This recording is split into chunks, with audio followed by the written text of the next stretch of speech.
আজকের ক্লাসে আমরা দেখব hardware solutions.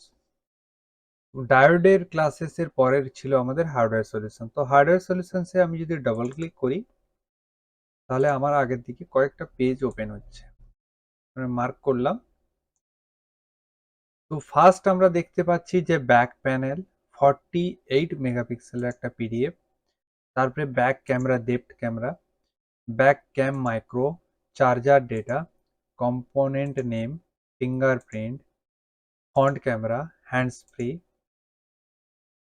Light, LCD, mic, speaker and ear speaker, network, on off, resistance value and pad, SD card, SIM card, subboard, দুটো subboard দিয়েছে, touch screen, wifi, Bluetooth, GPS. তো hardware solution যখন আমরা open করলাম এর মধ্যে এতগুলো পিডিএফ আমি দেখতে পাচ্ছি। এর মধ্যে আমি ফার্স্ট খুলবো এটা কম্পোনেন্ট নেম। তো আমরা যদি এটাতে ডাবল ক্লিক করি তো এটা ওপেন হচ্ছে। ওপেন হওয়ার পরে বেসিক্যালি হার্ডওয়্যার সলিউশনস এর মধ্যে যেটা রয়েছে কয়েকটা লিস্টের মধ্যে প্রথম ছিল কম্পোনেন্ট নেম। যদি আমরা এই পিডিএফটা ওপেন করি আমরা প্রত্যেকটা মাদারবোর্ডের কোন কম্পোনেন্টসের কি নাম সে নামগুলো আমি দেখতে পাচ্ছি। যেমন এখানে লেখা রয়েছে চার্জার PMI 632, এখানে রয়েছে চিপসেট যেটা বেসিক্যালি আমরা কি বলি, সিপিইউ বলি।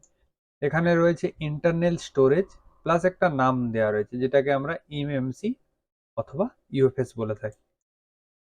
ওয়াইফাই অ্যান্ড বিটি, ক্যামেরার কানেক্টর, সিম কানেক্টর, ইয়ার স্পিকারের এরিয়া, কোনো সেকশনস বা কোনো আইসি যদি আমরা বুঝতে না পারছি, ধরুন অডিও আইসি আমি খুঁজে পাচ্ছি না, তো কম্পোনেন্ট নেমে যদি পিডিএফটা আমরা ওপেন করি তাহলে এখানে আমরা দেখতে পাচ্ছি যে অডিও আইসি এটা রয়েছে। অনেক সময় কি হয়, কম্পোনেন্ট চিনতে খুব অসুবিধা হলে তখন কম্পোনেন্ট নামের পিডিএফটা আমাদের কাজে লাগে।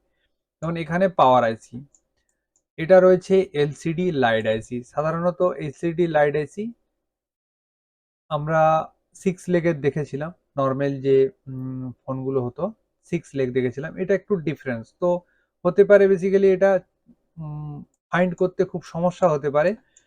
এখানে রয়েছে PA3G, RF, PA2G। মানে আমরা বেসিক্যালি কম্পোনেন্টস এর কমপ্লিট নাম জানার জন্য কিন্তু আমরা কম্পোনেন্ট নামের পিডিএফটাতে যেতে পারি। এরপরে যদি আমরা চার্জার ডেটা, এটা হার্ডওয়্যার সলিউশনস মিন আমাদের যদি ইনকেস ফোনের মধ্যে কোনো চার্জিং রিলেটেড ইস্যু এসে থাকে তাহলে আমরা ফার্স্ট অফ অল কি করি, চার্জিং ডেটাতে যাই। তো চার্জিং ডেটার পিডিএফটাতে খোলা মানে আমাদের অ্যাকচুয়াল দেখতে পাবো যে কোন লাইনটা কোনখান থেকে গেছে এবং প্রত্যেকটা লাইনের নাম কি সেটা আমরা দেখতে পাবো। আমি যখন চার্জিং ডেটাতে ওপেন করলাম ফার্স্ট পাচ্ছি এই কানেক্টারে এখানে ভিবাস। ভিবাসের লাইনটা কোনখান পর্যন্ত পৌঁছেছে সেটা আমরা এখানে পরপর ক্লিক অ্যান্ড ড্র করে দেখতে পারবো ওভিপিআইসির মাধ্যমে। ওভিপির মাধ্যম থেকে হয়ে কোথায় গেছে, আমাদের পিএমআইতে। পিএমআই থেকে লাইন বেরিয়েছে কোথায়, ভিপিএইচ। প্লাস পিএমআই থেকে আরও একটা লাইন বেরিয়ে এসছে কোথায়, ভিব্যাট। অরেঞ্জ কালারের একটা লাইন বেরিয়েছে কোথায়, bat thermal, bat ID, type CC1, type CC2। মানে বেসিক্যালি আমরা যখন চার্জিং রিলেটেড কিছু সমস্যার মধ্যে আমাদের ফোন আসে সাধারণত আমরা চার্জিং ডেটা যদি ওপেন করতে পারি, চার্জিং ডেটা যদি আমরা ওপেন করি তাহলে আমরা কি করব, দেখতে পাবো যে চার্জিং প্রবলেমসের যে ফোনটা ওটা কোন কোন জায়গা থেকে লাইনগুলো এসছে এবং কোন কোন পিনে গিয়ে এটা এন্টার করেছে। তেমনইভাবে আমরা প্রত্যেকটা জিনিস, যদি লাইট প্রবলেম থাকে আপনার ফোনে তো সেক্ষেত্রে আমি লাইটের পিডিএফটা ওপেন করলাম। লাইটের পিডিএফটা তো ওপেন করলে কি হচ্ছে, যে টোটাল যে লাইটের কানেকশনগুলো কোনখান থেকে ইনপুট পাচ্ছে, কোনখানে আউটপুট যাচ্ছে এবং কোন সকেটের কোন পিনে ভোল্টেজ পৌঁছাচ্ছে সেই প্রত্যেকটা লাইন অ্যাজ এ ড্রয়িং দেখাচ্ছে এখানে। তো লাইট প্রবলেমসে যদি আমরা ক্লিক করি, একটা আমাদের এই কানেক্টর রয়েছে, মেন যে কানেক্টর, মেন কানেক্টরে দেখতে পাচ্ছ একটা, দুটো, তিনটে, চারটে লাইন ঢুকেছে অনলি অন লাইটের জন্য। এলসিডি গ্রাফিক্সের জন্য আমাদের আরেকটা নিচের পিডিএফ রয়েছে, গ্রাফিক্স যদি প্রবলেমস থাকে তাহলে সেক্ষেত্রে আমরা এলসিডি ওপেন করব। লাইটের প্রবলেম থাকলে তাহলে শুধু এলসিডি লাইটের পিডিএফটা আমরা ওপেন করব। তো যদি এটাকে জুম করি দেখা যাচ্ছে যে LCD BL LED A, LCD BL LED কে2 এলভি, এলসিডি বিএল কে1 এলভি, এলসিডি ব্যাকলাইট সিএবিসি। তো অ্যাকচুয়াল 4টা লাইন এই কানেক্টরের মধ্যে এসছে, সেখান থেকে হয়ে কোন কোন পাথ দিয়ে কোন কোন রেজিস্ট্যান্স, কোন কোন ক্যাপাসিটার, কোন কয়েল, কোন আইসির মধ্যে এন্টার হয়েছে এবং ওই আইসিকে কোথার থেকে কি সিগন্যাল এসে পৌঁছাচ্ছে, সেটা বেসিক্যালি আমরা হার্ডওয়্যার সলিউশনসের পিডিএফ এর মধ্যে পাবো।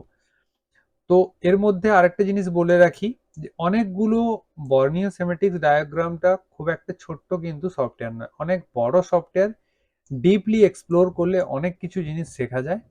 যেমন এখানে রয়েছে apps I two C C sorry apps I two C SCL, apps I two C SDA. মানে এই টোটাল জিনিসটার ফুল ফর্ম কি, মানে এটা কেন বলা হয়েছে, এটাও কিন্তু এর মধ্যে ডিটেলসে দেওয়া রয়েছে। এই পিডিএফ গুলোতে নেই, আমরা পরের নেক্সট ক্লাসে প্রত্যেকটা নামের আমরা ডিটেলস জানতে পারবো। সেটা কিভাবে জানবো সেটা নেক্সট ক্লাসেও আমরা দেখে নেব। যেমন এলসিডি ভিএল এলসিডি এ, তাহলে অ্যাকচুয়ালি এত বড় নামটা দেওয়ার কারণ কি রয়েছে? আমরা তো নর্মালি এলসিডি এ মানে অ্যানোডের লাইন জানি, এলসিডি কে মানে ক্যাথোডের লাইন জানি। তাহলে এতগুলো নাম, কিছু কিছু আনকমন নাম থাকে যেগুলো আমরা খুঁজেই পাচ্ছি না। অ্যাকচুয়ালি ওটা কেন দিয়েছে, কি কারণে দিয়েছে, সেগুলো আমরা নেক্সট ক্লাসে আস্তে আস্তে দেখতে পাবো। প্লাস এখানে কালার ওয়াইজ এখানে নিচে দিয়েছে apps I two C SDA, apps I two C SCL, LCM LED EN. এবার এখানে যদি আমি আপনাকে বলি যে এলসিএম এলইডি ইএন, এটার ফুল ফর্ম কি, আমরা অ্যাকচুয়ালি নর্মালি আন্দাজ করতে পারি যে এটা ইএন লেখা আছে মানে ইএন সিগন্যাল হিসাবে বলতে পারি। এখানে এলসিডি এ মানে অ্যানোডেল লাইন বলতে পারি। এবার সিএবিসি লাইনটা কি কারণে ব্যবহার করা হয়, ভি রেজ 1.8, ভিপিএইচ, এই প্রত্যেকটা যে নামের ডিটেলস, এটাও আমরা পুরো বর্নিও সফটওয়্যারটাকে যখন এক্সপ্লোর করব তখন আমরা পরপর দেখে নেবো এটা। তো আজকের লেসেন্সে বেসিক্যালি কি দেখলাম যে হার্ডওয়্যার রিলেটেড যদি কোনো সমস্যা থেকে থাকে কোনো ফোনের মধ্যে, তাহলে আমরা কুইকলি সলিউশনসের জন্য কোন লাইনটা কোনখান পর্যন্ত পৌঁছেছে সেটা জানার জন্য আমরা হার্ডওয়্যার সলিউশনসে গিয়ে প্রত্যেকটা জায়গাতে গিয়ে আমরা চেক করতে পারবো। ধরুন অন অফ সুইচের কিছু প্রবলেম থেকে আছে, সেই জায়গাতে আমরা অন অফের পিডিএফটা যদি খুলি তাহলে দেখতে পাবো on off volume plus minus. On অফের সাধারণত বেসিক্যালি 3টে কানেকশন রয়েছে, আপ ডাউন, আপ আর plus. Plus means keypad power N1, volume up, আর পিডাব্লিউ রিসেট এন লেখা রয়েছে। এখানে মাইনাস রয়েছে, এখানে রয়েছে ডাউন, আর এখানে রয়েছে আপ মানে ডাউন, আর এখানে রয়েছে পি রেস ইন এন। মানে এই জিনিসগুলো আমরা তো মানে একদমই বুঝতেই পারবো না, নর্মালি বিটম্যাপ ছাড়াই বুঝতে পারবো না যে যদি এখানে ইনকেস লেখা না থাকতো তাহলে কি বুঝতে পারতে যে কোনটা পাওয়ার সুইচের কানেকশন, কোনটা আপ কোনটা ডাউন। ডেড হ্যান্ডসেটের ক্ষেত্রে খুব সমস্যা হয়। প্লাস এখান থেকে কোন লাইনটা, এই 3টে লাইনের মধ্যে ধরি পাওয়ারের লাইন ধরি, তাহলে পাওয়ারের লাইনটা কোন জায়গাতে গেছে, পাওয়ারের লাইনটা এখানে পর্যন্ত এসে পৌঁছেছে, এখান থেকে পাওয়ারের লাইনটা এই জায়গাতে এসে পৌঁছেছে। প্রত্যেকটা লাইন আমরা কোন লাইনটা কোনখান পর্যন্ত পৌঁছেছে সেটা জানার জন্য কিন্তু আমরা হার্ডওয়্যার সলিউশনস ইউজ করে থাকি। তো আজকের লেসেন্সটা খুবই ছোট লেসেন্স ছিল, আমরা পরপর এটাকে আরো এক্সপ্লোর করে দেখব। তো এখনো পর্যন্ত যেটুকু দেখলাম যে বর্নিওর আপ টু ইনস্টল থেকে, ফরগেট পাসওয়ার্ড থেকে, বিটম্যাপ থেকে, ডায়োড থেকে হার্ডওয়্যার সলিউশন পর্যন্ত দেখলাম। এরপরে আমরা ধীরে ধীরে পুরো সফটওয়্যারটাকে আরো এক্সপ্লোর করব এবং পুরো সফটওয়্যারটাকে ভালো করে জানবো।